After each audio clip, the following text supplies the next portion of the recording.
ठीक है बच्चों, अब आ जाओ नोट नंबर 4 में।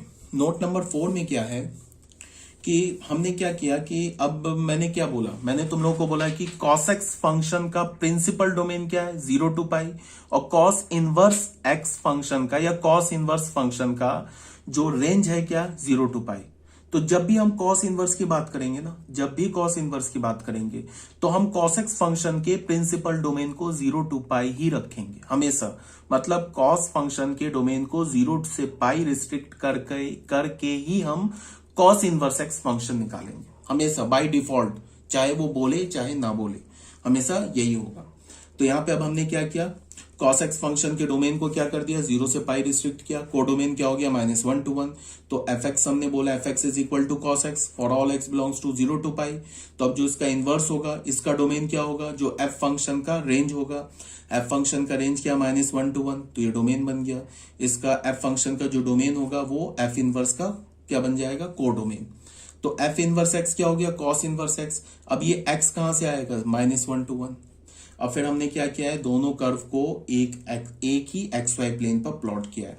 ये लाइन हमारा क्या है, y is equal to x line है, ठीक है। और ये जो कर्व दिख रहा है ना तुम्हें यहां से यहां तक, ये कर्व किसका है, cos x फंक्शन का कर्व है। और ये जो कर्व दिख रहा है तुम्हें, ये कर्व किसका, cos इनवर्स x फंक्शन का कर्व है, ठीक है। अब इसमें देख लो cos फंक्शन का वैल्यू पाई पर क्या है, cos फंक्शन का वैल्यू पाई पर क्या है -1, तो इनवर्स का क्या है -1 पर पाई है। cos फंक्शन का वैल्यू 0 पर क्या है 1, तो इनवर्स का 1 पर 0 है। cos फंक्शन का वैल्यू π/2 पर 0 है, तो इनवर्स का वैल्यू 0 पर π/2 है, ठीक है। तो ये हो गई बात। अब यहां पे क्या बोला जा रहा है कि both cos and cos inverse are decreasing functions in their respective domain. अब जैसे जब भी हम डिक्रीजिंग देखते हैं ना तो लेफ्ट टू राइट देखते हैं, राइट टू लेफ्ट नहीं देखते। अगर तुम राइट टू लेफ्ट देखोगे तो दोनों फंक्शन इंक्रीजिंग दिखेगा। देखो राइट टू लेफ्ट देखोगे तो cos इनवर्स भी इंक्रीजिंग दिखेगा और cos x भी इंक्रीजिंग दिखेगा। बट हमेशा हम क्या देखते हैं, लेफ्ट टू राइट। तो अगर तुम लेफ्ट टू राइट देखोगे तो यहां पे हमारा cos x फंक्शन क्या दिख रहा है, डिक्रीजिंग है, और cos इनवर्स x फंक्शन भी डिक्रीजिंग है। फिर हमें डिक्रीजिंग फंक्शन का एक प्रॉपर्टी पता है, क्या पता है कि अगर x1 x2 से छोटा है तो f of x1 f of x2 से बड़ा होगा, और अगर x1 x2 से ग्रेटर है तो f of x1 f of x2 से स्मॉलर होगा। ये हमें डिक्रीजिंग फंक्शन का हमारे पास ये प्रॉपर्टी जो कि हम ऑलरेडी जानते हैं। तो यहाँ पे देखो θ1 अगर θ2 से छोटा है तो फंक्शन अप्लाई किया cos फंक्शन, तो cos ऑफ θ1 ग्रेटर होगा cos ऑफ θ2 से। और ये θ1 θ2 कहां से आएगा, cos फंक्शन के प्रिंसिपल डोमेन से। और cos फंक्शन का प्रिंसिपल डोमेन क्या है 0 to पाई, तो ये 0 to पाई में से आएगा θ1 θ2। अगर θ1 θ2 से छोटा है तो फंक्शन डिक्रीजिंग है तो इनइक्वालिटी रिवर्स हो जाएगा। जब भी तुम इनइक्वालिटी अप्लाई करोगे ना, अगर तुमने आर्गुमेंट पर अगर इनइक्वालिटी ये फंक्शन अप्लाई किया और अगर फंक्शन डिक्रीजिंग है तो इनइक्वालिटी रिवर्स हो जाएगा। इसका क्या मतलब है, cos ऑफ θ1 लेस होगा cos ऑफ θ2 से, और θ1 और θ2 कहां से आएगा, cos फंक्शन के प्रिंसिपल डोमेन से। cos फंक्शन का प्रिंसिपल डोमेन क्या है 0 to पाई, ठीक है। ये बात आ गई समझ में। सेम लॉजिक से क्या बोल रहा है, cos इनवर्स फंक्शन भी हमारा डिक्रीजिंग है। तो अगर x1 x2 से छोटा है और अगर तुमने इस x1 और x2 पर cos इनवर्स फंक्शन अप्लाई कर दिया तो cos इनवर्स x1 ग्रेटर होगा cos इनवर्स x2 से। अब ये x1 x2 कहां से आएगा, -1 to 1 जो cos इनवर्स फंक्शन का डोमेन है, और x1 अगर x2 से ग्रेटर है और उसमें तुमने cos इनवर्स फंक्शन अप्लाई कर दिया, और हमें पता है cos इनवर्स जो फंक्शन है वो एक डिक्रीजिंग फंक्शन है, तो इनइक्वालिटी रिवर्स हो जाएगा। और ये x1 x2 कहां से आएगा, -1 to 1 cos इनवर्स फंक्शन के डोमेन से, ठीक है। ये भी बात आ गई समझ में। सेकंड में क्या बोल रहा है, the minimum and maximum value of cos inverse x are 0 and pi respectively which are attained at 1 and -1 respectively. देखो cos इनवर्स x का ग्राफ तो सब रटना है, sine inverse cos inverse tan inverse सबका ग्राफ रटना है। अब तुम देखो, अगर मैं बोलूं ना कि cos फंक्शन जो है वो एक डिक्रीजिंग फंक्शन है और cos फंक्शन डिक्रीजिंग है, तो cos फंक्शन का मिनिमम वैल्यू कहां पे होगा? कॉस फंक्शन का आर्गुमेंट ये है, डोमेन क्या है 0 to पाई। अगर ये कॉस फंक्शन डिक्रीजिंग है तो इंटरवल के सबसे लार्जेस्ट वैल्यू पर फंक्शन का सबसे स्मॉलेस्ट वैल्यू होगा और सबसे स्मॉलेस्ट वैल्यू पर सबसे लार्जेस्ट वैल्यू होगा। तो cos x फंक्शन का मैक्सिमम वैल्यू कहां होगा? 0 पर होगा और मिनिमम वैल्यू कहां पे होगा? पाई पर। ये कब होगा? जब फंक्शन डिक्रीजिंग होता है। अगर फंक्शन इंक्रीजिंग है तो जिस इंटरवल पे फंक्शन इंक्रीजिंग है उस इंटरवल के सबसे जो ग्रेटेस्ट वैल्यू होगा उस ग्रेटेस्ट वैल्यू पर फंक्शन का भी वैल्यू सबसे ग्रेटेस्ट होगा और उस इंटरवल के सबसे लीस्ट वैल्यू पर फंक्शन का वैल्यू लीस्ट होगा। अगर डिक्रीजिंग है तो ग्रेटेस्ट वैल्यू पर, जिस इंटरवल पे फंक्शन डिक्रीजिंग है उसके ग्रेटेस्ट वैल्यू पर क्या होगा? सबसे छोटा वैल्यू होगा। उसके लीस्ट वैल्यू पर क्या होगा? सबसे बड़ा वैल्यू होगा। फंक्शन के इंटरवल की बात कर रहे हैं।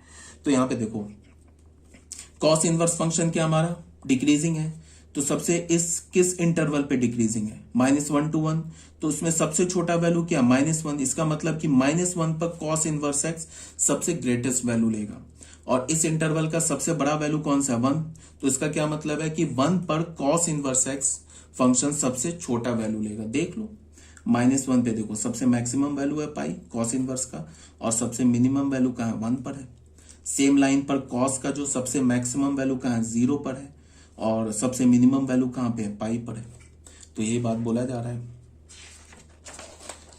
ठीक है, द मिनिमम यही कॉस इनवर्स एक मिनिमम वैल्यू कहां पे ले रहा है? मिनिमम वैल्यू 1 पर ले रहा है और मिनिमम वैल्यू क्या है? 0। और कॉस इनवर्स मैक्सिमम वैल्यू कहां पे ले रहा है? -1 पर और मैक्सिमम वैल्यू क्या है? पाई। ठीक है, the minimum and maximum value of cos x are -1 and 1 respectively which are attained at pi and 0 respectively. ये भी पता चल गया। फोर्थ पॉइंट क्या है? cos inverse x is neither even nor odd function. cos inverse x जो है ना हमारा, ना ही ये इवन फंक्शन है ना ही ऑड फंक्शन है। इवन फंक्शन किसे बोलते हैं? f of -x। अगर हमें f ऑफ x मिल जाए तो उसे हम इवन फंक्शन बोलते हैं और f ऑफ -x अगर हमें माइनस ऑफ fx मिल जाए तो उसे हम क्या बोलते हैं? ऑड फंक्शन बोलते हैं।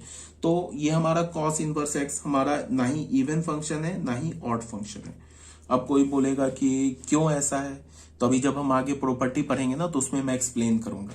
बिकॉज cos इनवर्स x कभी क्या होता है? माइनस cos इनवर्स x के इक्वल हो जाएगा, कभी pi minus cos inverse x के इक्वल हो जाएगा। तो ये इवन फंक्शन भी नहीं है, ऑड फंक्शन भी नहीं है।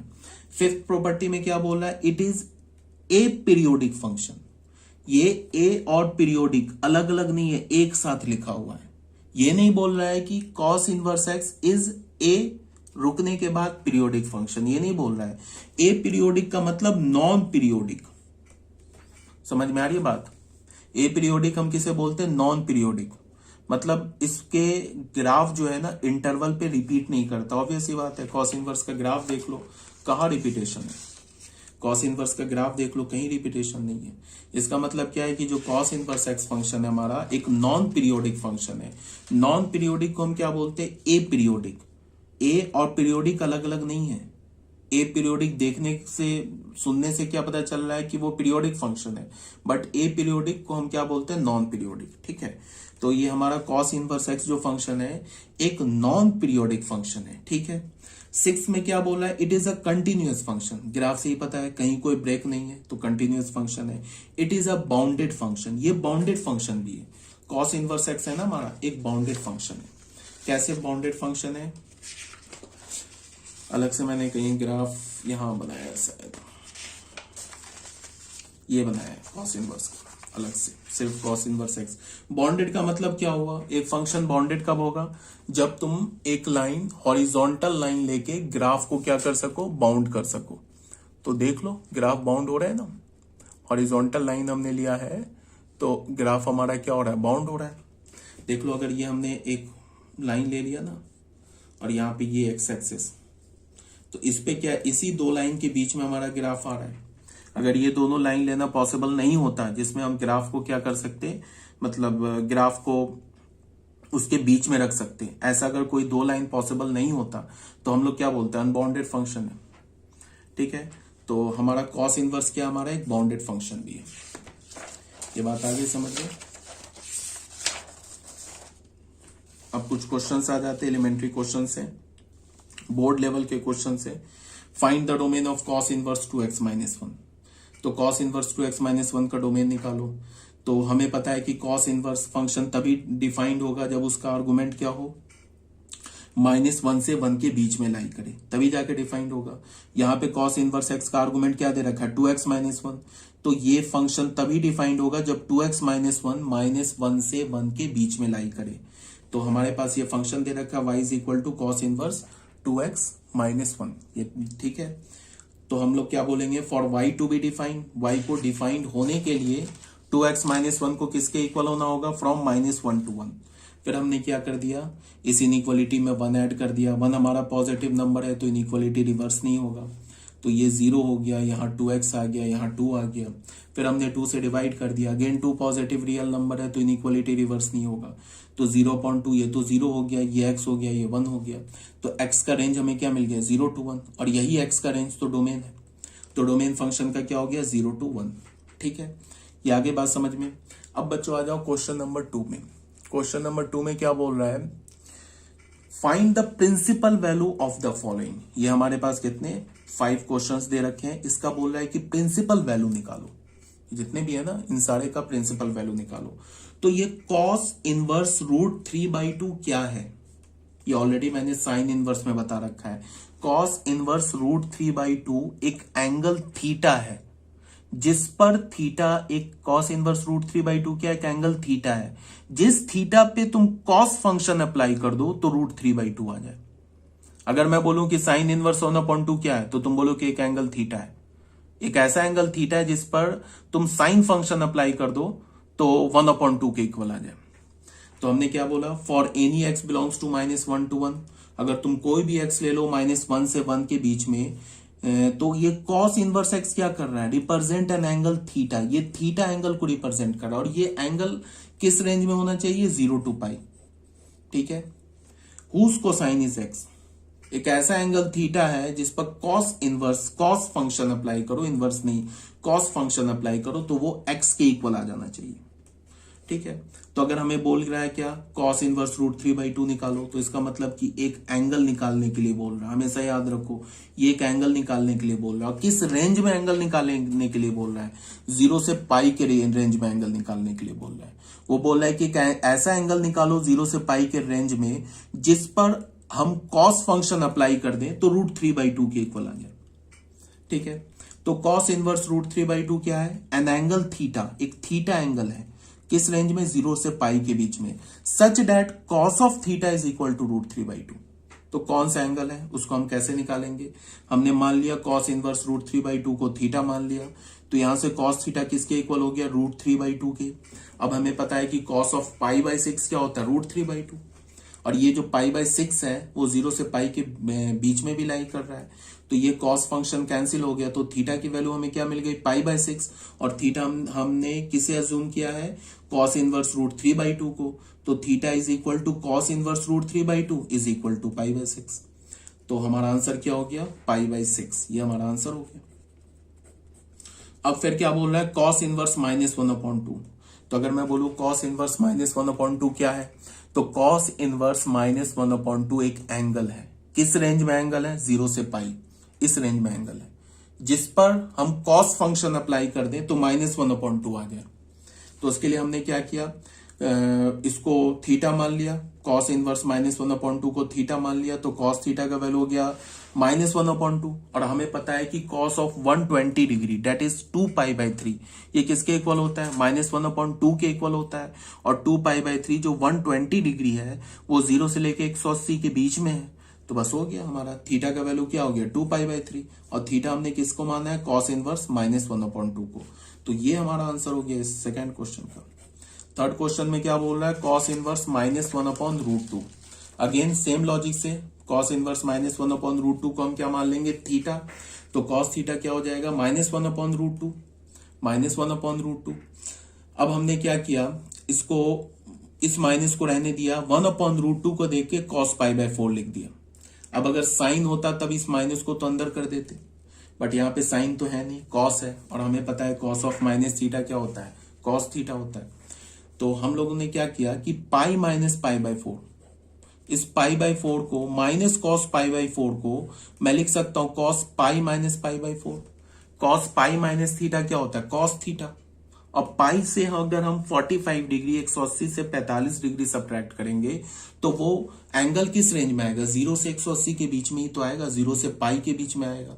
तो माइनस कॉस पाई बाय 4 को हमने क्या लिख दिया, cos pi minus pi by 4, इसको हमने क्या बोल दिया, कॉस 3 पाई बाय 4। ठीक है, तो यहां से हमें थीटा क्या मिल गया, यहां से इसको देखो और इसको देखो। ठीक है, तो यहां से हमें थीटा क्या मिल गया, 3 पाई बाय 4, और थीटा हमने किसे माना है, कॉस इनवर्स -1/√2 को। तो कॉस इनवर्स -1/√2 की वैल्यू हमें क्या मिल गई, 3 पाई बाय 4। अब फोर्थ क्वेश्चन में आ जाओ। फोर्थ क्वेश्चन में क्या बोल रहा है, cos inverse sine 4 pi by 3 की वैल्यू निकालो। तो कॉस इनवर्स का आर्गुमेंट क्या है, साइन 4 पाई बाय 3, और साइन का आर्गुमेंट क्या, 4 पाई बाय 3। तो पहले हम क्या करते हैं, साइन 4 पाई बाय 3 का वैल्यू निकालते हैं। तो साइन 4 पाई बाय 3 को हम क्या लिख सकते हैं, पाई प्लस पाई बाय 3। और हमें पता है ना कॉस पाई प्लस थीटा क्या होता है, sorry sine pi plus theta क्या होता है, माइनस साइन थीटा। तो ये किसके इक्वल हो गया, माइनस साइन पाई बाय 3। और साइन 60 डिग्री का वैल्यू क्या होता है, -√3/2। ठीक है, तो हमें ये जो क्वेश्चन है किस में कन्वर्ट हो गया, कॉस इनवर्स -√3/2 में कन्वर्ट हो गया। अब हमने क्या किया, अब इसको हमें इसको फाइंड करो या इसको फाइंड करो, एक ही बात है। तो हमने कॉस इनवर्स -√3/2 को थीटा बोल दिया। तो यहां से कॉस थीटा किसके इक्वल आ गया, -√3/2 के इक्वल आ गया। फिर हमने क्या किया, इस माइनस को भूल गए, √3/2 को देख के हमने कॉस पाई बाय 6 लिख दिया 30 डिग्री। फिर माइनस कॉस पाई बाय 6 को मैं क्या लिख सकता हूं, cos pi minus pi by 6, because cos pi minus theta क्या होता है, माइनस कॉस थीटा। अब ये 180 में से अगर 30 डिग्री सब्ट्रैक्ट करोगे तो वो 0 से 180 के बीच में ही आएगा। तो यहां से हमें कॉस थीटा का वैल्यू क्या मिल गया, cos 5 pi by 6। Cos function cancel हो गया तो थीटा किसके इक्वल हो गया, पाई बाय 6 के। और ये थीटा किसके इक्वल हमने एज्यूम किया है, कॉस इनवर्स -√3/2। तो कॉस इनवर्स -√3/2 की वैल्यू हमें क्या मिल गई, 5 पाई बाय 6, जो कि हमारा रिक्वायर्ड आंसर हो गया।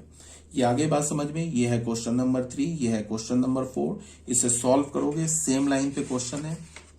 ठीक है, अच्छा क्वेश्चन नंबर 3 मैंने क्या किया, डू इट योरसेल्फ।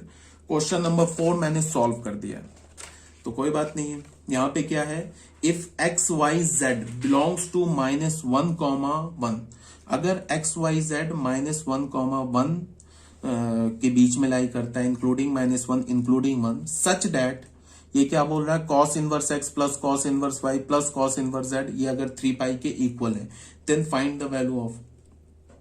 ये खुद से ही कर सकते हो, cos inverse x, cos inverse y और कॉस इनवर्स z, इन तीन फंक्शन का सम 3 पाई के इक्वल है। और हमें पता है कि कॉस इनवर्स x का मैक्सिमम वैल्यू क्या होता है, पाई होता है। कॉस इनवर्स का मैक्सिमम वैल्यू क्या होता है, पाई होता है। तो इसका मतलब कि इन तीनों का सम 3 पाई के इक्वल तभी होगा जब ये कॉस इनवर्स x ये भी अपना मैक्सिमम वैल्यू ले, ये भी अपना मैक्सिमम वैल्यू ले, और ये भी अपना मैक्सिमम वैल्यू ले, तभी जाके पाई प्लस पाई 3 पाई होगा। कोई भी एक अगर पाई से छोटा वैल्यू ले लेगा ना तो तीनों का सम 3 पाई नहीं हो सकता। इसका क्या मतलब है कि कॉस इनवर्स x किसके इक्वल है, पाई के इक्वल है। कॉस इनवर्स y किसके इक्वल है, पाई के इक्वल है। कॉस इनवर्स z किसके इक्वल है, पाई के इक्वल है। तो फिर x किसके इक्वल है, कॉस पाई के इक्वल है। और कॉस पाई का वैल्यू क्या होता है, -1। y भी फिर y का वैल्यू क्या आ जाएगा, -1। z का वैल्यू क्या आ जाएगा, -1।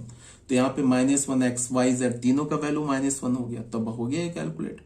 यहाँ पे -1 इंटू -1 ये 1 हो गया, ये भी 1 हो गया, ये भी 1 हो गया, तो 1 + 1 + 1 3 हो गया। अब अगर तुम यहाँ -1 डालोगे, यहाँ -1 तो -2 इंटू -1 ये क्या हो जाएगा, 2। तो 2 + 2 + 2 4 + 2 6। तो सेकंड का क्या आंसर हो गया, 6। ठीक है, ये हो गई बात।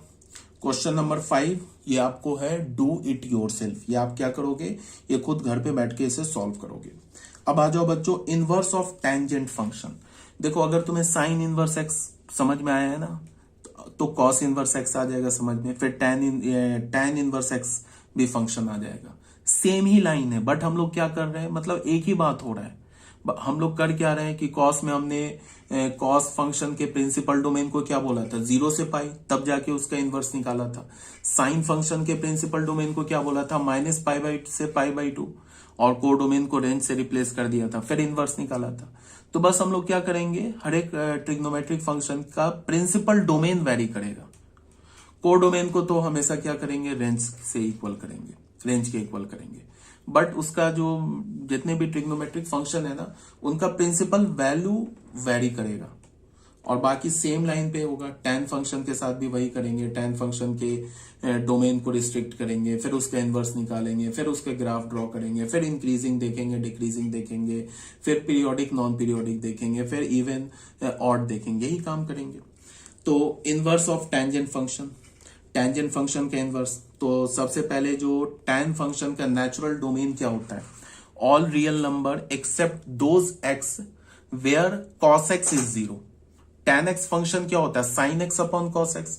तो जिस पॉइंट पर कॉस फंक्शन जीरो हो जाएगा वो पॉइंट हमारा tan फंक्शन के डोमेन में आ नहीं सकता है, न वरना tan x फंक्शन डिफाइन नहीं होगा। तो cos x कहां जीरो होता है, पाई बाई 2 के ऑड मल्टीपल पे। तो हम क्या करेंगे, ऑल रियल नंबर से पाई बाई 2 के ऑड मल्टीपल को हटा देंगे तो वो tan x फंक्शन का डोमेन आ जाएगा, ठीक है, जो कि tan x फंक्शन का नेचुरल डोमेन है। और को डोमेन क्या होता है, ऑल रियल नंबर। तो हमने क्या बोला, हमने ऑल रियल नंबर से उस x को हटाया जिस पर cos x जीरो हो रहा है। तो किस x पर cos x जीरो हो रहा है, x is equal to 2n+1 pi by 2 पे। तो ऑल रियल नंबर से माइनस किया the set of all x such that x is equal to 2n+1 pi by 2 where n belongs to z। और को domain को हमने क्या बोल दिया, ऑल रियल नंबर। आगे बात समझ में। तो अभी तक ये तो हमारा टैन फंक्शन का नेचुरल डोमेन है और ये कोडोमेन है। कोडोमेन हमेशा क्या लेते हैं, ऑल रियल नंबर। अब हमने क्या किया, ये tan x फंक्शन के पहले ग्राफिक को हमने ड्रॉ कर दिया। यहाँ पे y is equal to fx is equal to tan x, इसका हमने ग्राफ ड्रॉ कर दिया। तो ये तो ऑलरेडी 11th क्लास से पता होगा, ये tan x फंक्शन का ग्राफ है, ठीक है। अब तुम मेरी बात को ध्यान से सुनो, tan x फंक्शन का रेंज क्या होता है, ऑल रियल नंबर। तो इसमें कोडोमेन को रेंज से रिप्लेस करने की जरूरत ही नहीं है, बिकॉज फंक्शन जो है ना tan x फंक्शन, वो ऑलरेडी अपने नेचुरल कोडोमेन में ऑनटो है, बिकॉज कोडोमेन भी ऑल रियल नंबर है और tan x फंक्शन का जो रेंज होता है वो भी ऑल रियल नंबर है। तो tan x फंक्शन अपने नेचुरल कोडोमेन में ऑनटो है। तो इसका मतलब क्या है कि हमारा वो जो कोडोमेन को रेंज से रिप्लेस करते थे ना, वो कहानी खत्म हो गई, ठीक है, वो तो ऑलरेडी रिप्लेस्ड है। मतलब tan x फंक्शन का जो कोडोमेन है और जो रेंज है वो ऑलरेडी इक्वल है। तो ये फंक्शन का ग्राफ है। अब तुम इस ग्राफ को देख के बता सकते हो कि tan x फंक्शन एक many one function, many one onto function है अपने नेचुरल डोमेन और कोडोमेन में। मेनी वन क्यों है, देख लो, जीरो देखो कहां पे आ रहा है, इनफाइनाइट पॉइंट्स पर आ रहा है। माइनस पाई पे भी जीरो है, जीरो पे भी जीरो है, पाई पर भी जीरो है, 2 पाई पे भी जीरो है। तुम एक लाइन अगर ऐसे ड्रॉ कर दोगे तो देख लो, इस पॉइंट का और इस पॉइंट का, यहां से देखो, ये पॉइंट अगर मान लो इस पॉइंट को तुमने x1 पॉइंट ले लिया, इस पॉइंट को तुमने यहां से x2 पॉइंट ले लिया, तो x1 x2 तो डोमेन के दो डिफरेंट एलिमेंट्स है, बट उस पर फंक्शन का वैल्यू क्या आएगा, ये आएगा फंक्शन का वैल्यू। मान लो ये अल्फा है और ये बीटा है, इस पॉइंट के कोऑर्डिनेट को हमने बीटा बोल दिया, इस पॉइंट के कोऑर्डिनेट को हमने गामा बोल दिया, ठीक है, गामा बोल दिया।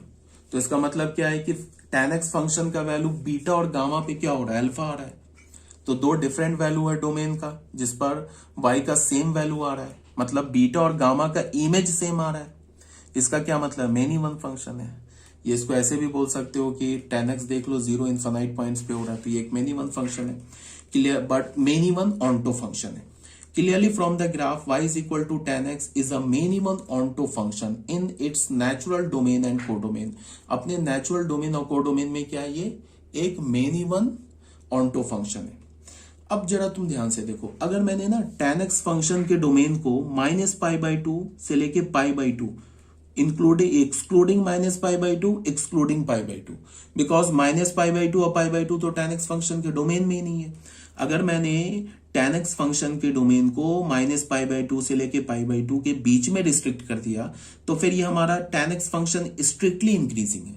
इसका क्या मतलब है, 1 1 भी हो जाएगा, ऑन्टो तो ऑलरेडी है, तो फिर फंक्शन बाइजेक्टिव हो जाएगा। अगर मैंने tan x फंक्शन के डोमेन को π/2 से लेके 3π/2 इसके बीच में रिस्ट्रिक्ट कर दिया, अगेन फंक्शन स्ट्रिक्टली इंक्रीजिंग है, तो 1 1 भी हो जाएगा, ऑन्टो तो पहले से है, इसका मतलब बाइजेक्टिव हो जाएगा।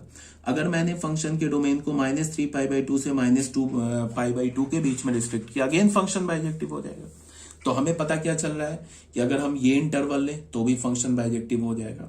अगर tan x फंक्शन के प्रिंसिपल डोमेन को π/2 से लेके 3π/2 तक रखें तो भी फंक्शन क्या हो जाएगा, बाइजेक्टिव हो जाएगा। अगर tan x फंक्शन के डोमेन को 3π/2 से 2π रखे, माइनस 3π/2 से -π/2 रखे तो भी फंक्शन क्या हो जाएगा, 1 1 हो जाएगा। 1 1 हो जाएगा तो फिर बाइजेक्टिव हो जाएगा। तो हम लोग tan x फंक्शन के डोमेन को किस इंटरवल में रिस्ट्रिक्ट करें, तो मैं बोलूंगा कि -π/2 से π/2 इस इंटरवल में रिस्ट्रिक्ट करो। ठीक है, अब फिर वही बात, क्यों करें π/2 से लेके 3π/2 तक क्यों नहीं करे, तो फिर वही दो आंसर मेरा आएगा।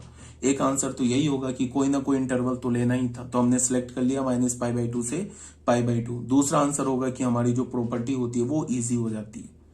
ठीक है, तो हमेशा तुम याद रखोगे कि tan x फंक्शन का जो प्रिंसिपल डोमेन होगा, जिस डोमेन पर हम tan x फंक्शन को इन्वर्ट करेंगे मतलब बाइजेक्टिव बनाएंगे, वो प्रिंसिपल डोमेन -π/2 से π/2 के बीच में होगा। ये हमेशा याद रखोगे। अब ये tan x फंक्शन का प्रिंसिपल डोमेन हो गया, तो tan इनवर्स x फंक्शन का क्या हो गया, ये रेंज हो गया। अब ये बाय डिफॉल्ट जब भी हम बात करेंगे ना tan x फंक्शन के प्रिंसिपल डोमेन की, तो वो हमेशा -π/2 से π/2 ही होगा, जब चाहे लिखा हो चाहे नहीं लिखा हो। तो tan इनवर्स x का रेंज क्या हो जाएगा, -π/2 टू π/2। अब हमने क्या किया, फंक्शन लिया, उसके डोमेन को कहां से कहां तक रिस्ट्रिक्ट किया, -π/2 से π/2। को डोमेन हो गया ऑल रियल नंबर। फंक्शन क्या बन गया, fy = fx = tan x, ये एक बाइजेक्टिव फंक्शन हो गया। एक्चुअली फंक्शन में क्या है, अब जैसे ये इंटरवल का सबसे -π/2 में मैं क्या करूं, nπ ऐड कर दूं, π/2 में nπ ऐड कर दूं, तो देख लो nπ -π/2 हो जाएगा। ये क्या हो जाएगा, nπ + π/2। तो ये सारे जो है ना पाई लेंथ के इंटरवल रिपीट होने लगेंगे। जैसे देखो ये इंटरवल का लेंथ तो पाई है ना, यहां से यहां तक इंटरवल का लेंथ पाई है। अगर मान लो यहाँ पे हमने nπ दोनों साइड ऐड कर दिया, तो ये जो इंटरवल है ना, ये तो इनफाइनाइट इंटरवल है। ठीक है, इसमें n का वैल्यू तुम कोई भी इंटीजर डालो तो इसमें से कोई ना कोई एक पाई का इंटरवल आ जाएगा। फॉर एग्जांपल n का वैल्यू हमने 1 लिया तो क्या मिला हमें, पाई -π/2, तो π/2। n का वैल्यू 1 लिया तो क्या हो गया, 3π/2। तो देखो π/2 से लेके 3π/2 ये इंटरवल आ गया। ठीक है, तो ये तो इनफाइनाइट इंटरवल को रिप्रेजेंट कर रहा है। वही बात कि इस इनफाइनाइट इंटरवल में से कोई भी एक इंटरवल ले लो, उस इंटरवल पे tan x फंक्शन हमारा क्या है, एक बाइजेक्टिव फंक्शन है। बट मैंने क्या बोला अगेन कि tan x फंक्शन के का जो प्रिंसिपल डोमेन क्या होगा, -π/2 टू π/2। और ऑब्वियस ही बात है -π/2 और π/2 आ नहीं सकता है, बिकॉज वो tan x फंक्शन के डोमेन में नहीं है। तो defined by y = fx = tan x is a bijective function. कोई भी से इनफाइनाइट इंटरवल में एक इंटरवल ले लो, उस पर हमारा बाइजेक्टिव हो जाएगा। बट हमने क्या बोला, -π/2 टू π/2। ठीक है, but -π/2 to π/2 is called the principal domain for which tan x is invertible. But हमने क्या बोल रहे हैं कि -π/2 से लेके π/2 2 तक को हम क्या बोलेंगे, प्रिंसिपल डोमेन बोलेंगे, जिस पर tan x फंक्शन इन्वर्टेबल होगा। अब ये स्टैंडर्ड हो गया। ठीक है, अब आ जाओ फिर से। अब हमने एक फंक्शन लिया -π/2 से π/2 के बीच में, ये डोमेन ले लिया एक फंक्शन का, को डोमेन को हमने ऑल रियल नंबर बोल दिया। फंक्शन क्या डिफाइन किया, fx = tan x for all x belongs to -π/2 to π/2। तो ये जो अब हमारा फंक्शन हो गया ना, ये एक बाइजेक्टिव फंक्शन है। ये हमारा क्या, एक बाइजेक्टिव फंक्शन है, तो इन्वर्टेबल है। तो इसका जो इनवर्स फंक्शन होगा उसका डोमेन क्या होगा, जो एफ फंक्शन का को डोमेन होगा ऑल रियल नंबर। इस इनवर्स का को डोमेन क्या होगा, जो एफ फंक्शन का डोमेन होगा -π/2 टू π/2। इनवर्स हमने क्या बोला, इनवर्स हमने बोला f inverse x = tan inverse x for all x belongs to r। ठीक है, फिर ये प्रॉपर्टी तो ऑलरेडी बताया जा चुका है, tan इनवर्स tan थीटा किसके इक्वल होगा, थीटा के इक्वल होगा। थीटा कहां से आएगा, tan फंक्शन के डोमेन से। अब tan फंक्शन का डोमेन, जब भी इनवर्स की बात करेंगे तो यहाँ पे प्रिंसिपल डोमेन लेंगे। tan फंक्शन का प्रिंसिपल डोमेन क्या, -π/2 टू π/2। अब tan of tan inverse x किसके इक्वल होगा, x के इक्वल होगा। ये x कहां से आएगा, tan इनवर्स x के डोमेन से। अब tan इनवर्स x का डोमेन क्या, ऑल रियल नंबर। ठीक है, ये आगे बात समझ में। अब यहाँ पे क्या है, हमारा जो नेक्स्ट पॉइंट है वो है graph of tan x and tan inverse x in its principal domain. तो यही हो गया, π/2 के आगे वाला हटा दिया, -π/2 से पीछे वाला हटा दिया, तो ये हमारा प्रिंसिपल डोमेन में क्या हो गया, tan x का ग्राफ हो गया। अब ये हमारा क्या हो गया, tan इनवर्स x का ग्राफ हो गया। इस कर्व को हम क्या बोलेंगे, ये जो कर्व है ना इसे हम प्रिंसिपल कर्व बोलेंगे या प्रिंसिपल ब्रांच बोलेंगे। अब ये कर्व कैसे आएगा, इसका मिरर इमेज ले लो line y is equal to x पर, ये है ना हमारा line y is equal to x, इस पर इसका मिरर इमेज ले लो, ये आ जाएगा कर्व। तुम ऐसे भी देखो, जब x π/2 के क्लोज जा रहा है तो फंक्शन का वैल्यू कहां जा रहा है, इंफिनिटी, तो इसका इनवर्स क्या होगा, जब x यहां इंफिनिटी की ओर जा रहा है तो फंक्शन का वैल्यू क्या जा रहा है, π/2 के क्लोज। जब x -π/2 की ओर जा रहा है तो फंक्शन का वैल्यू कहां जा रहा है, माइनस इंफिनिटी। तो यहां भी देख लो, जब हमारा अब यहां पे उल्टा क्या होगा, जब यहां पे x -π/2 इंफिनिटी की ओर जाएगा तो फंक्शन कहां जाएगा, -π/2 की ओर। यहां पे जब x हमारा -π/2 की ओर जा रहा है तो फंक्शन का वैल्यू माइनस इंफिनिटी जा रहा है, उल्टा हो जाएगा। यहां पे जब x माइनस इंफिनिटी को जाएगा तो फंक्शन का वैल्यू -π/2 के क्लोज आएगा। ठीक है, ये बात आ गई समझ में। और जीरो पर फंक्शन का यहां भी वैल्यू जीरो है, यहां भी वैल्यू जीरो है, दोनों कर्व ओरिजिन से पास करेगा, दोनों कर्व के पास एसिम्पटोट है। इस अगर मैं बोलूं कि tan थीटा का एसिम्पटोट बताओ तो tan थीटा के दो एसिम्पटोट आ जाएंगे, x इज इक्वल टू ±π/2। और अगर मैं बोलूं कि tan इनवर्स x का एसिम्पटोट बनाओ, यहां भी ये एसिम्पटोट है, तो क्या हो जाएगा, y is equal to +-2, sorry y is equal to +-π/2, not +-2। ठीक है, ये बात आ गई होगी समझ में क्या बोला जा रहा है। तो ग्राफ जितने भी इनवर्स ट्रिग्नोमेट्रिक फंक्शन के ग्राफ है उसको तो रटना ही पड़ेगा, उसके का दूसरा कोई ऑप्शन ही नहीं है। अब बच्चे आ जाओ नोट नंबर 1 में। नोट नंबर 1 में क्या बोल रहा है कि फिर वही tan फंक्शन लिया -π/2 से π/2, कोडोमेन कॉल रियल नंबर ले लिया, तो tan इनवर्स हो गया r से लेके -π/2 से π/2। The curve y is equal to tan x and y is equal to tan inverse x, minimum and maximum value does not exist. ये बात तो आती है ना समझ में कि tan x फंक्शन का मिनिमम और मैक्सिमम वैल्यू एग्जिस्ट नहीं करता है। कैसे, ग्राफ से पता चलेगा। tan x फंक्शन को देख लो तुम, x का वैल्यू को जितना ही क्लोज करोगे π/2 की ओर, tan x फंक्शन का वैल्यू इंफिनिटी की ओर जाने लगेगा, तो इसका मतलब क्या, कोई मैक्सिमम वैल्यू नहीं है। अब अगर तुमने x को क्लोज किया -π/2 की ओर from the right hand side, तो y का वैल्यू फिर माइनस इंफिनिटी को अप्रोच करने लगेगा, इसका मतलब कोई मिनिमम वैल्यू भी नहीं है। कहीं आके हम रुक नहीं सकते है ना, ऐसे तो हम थोड़े ना बोलेंगे -10,000 करोड़ इसका मिनिमम वैल्यू है। जितना ही हम x को क्लोज ले जाएंगे ना -π/2 की ओर, उतने ही तेजी से जो y है जो कि tan थीटा है वो माइनस इंफिनिटी की ओर जाएगा। तो इसका भी मैक्सिमम और मिनिमम वैल्यू नहीं है, tan थीटा का भी, और tan इनवर्स x का भी मैक्सिमम और मिनिमम वैल्यू नहीं है। क्यों, बिकॉज जब हम x को ना यहाँ पे मतलब tan इनवर्स x में जो tan इनवर्स का जो डोमेन है उसको जब हम पॉजिटिव इंफिनिटी की ओर ले जाएंगे तो जो tan इनवर्स x है वो π/2 की ओर अप्रोच करने लगेगा, बट कभी π/2 के इक्वल नहीं होगा। जितना ही हम x की वैल्यू को ना, जितनी हम तेजी से पॉजिटिव इंफिनिटी की ओर ले जाएंगे उतने ही तेजी से जो tan इनवर्स x है वो π/2 के क्लोज आने लगेगा, बट आके कहीं किसी पॉइंट पे रुक तो नहीं जाएगा। अगर रुक जाएगा तभी तो मैक्सिमम वैल्यू बोलेंगे, बट ये रुक नहीं रहा है, ये क्लोज आ रहा है, तो कोई मैक्सिमम वैल्यू नहीं है। सेम लाइन पे क्या है कि अगर हम x को tan इनवर्स x फंक्शन में, अगर x को मैं माइनस इंफिनिटी की ओर ले जाऊं तो tan इनवर्स x फंक्शन का ग्राफ वैल्यू डिक्रीज होने लगेगा, और डिक्रीज होके किसके क्लोज आने लगेगा, -π/2 के, बट कभी -π/2 होगा नहीं। तो हम क्या बोलेंगे कि tan theta and tan inverse x ये दोनों का मैक्सिमम और मिनिमम वैल्यू एग्जिस्ट नहीं करता है।